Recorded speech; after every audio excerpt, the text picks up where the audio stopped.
Have you ever seen other industry professionals using unique virtual backgrounds during meetings and wondered how to get your own?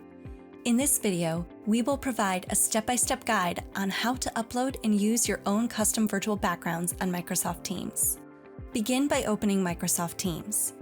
Select Meet Now, Start Meeting to open a practice meeting room in which to set your background.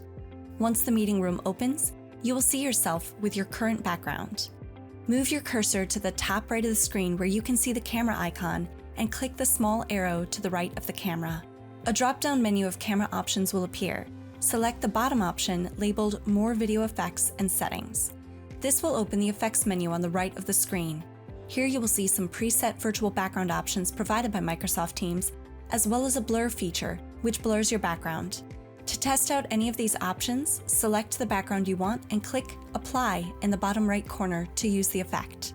To remove a virtual background or blur feature, simply select None in the top left of the options and hit Apply once again.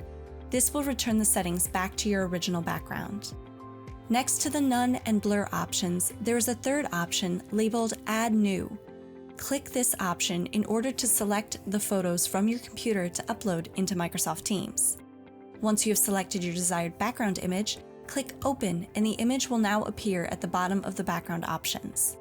Scroll down and select the image. Then click Apply.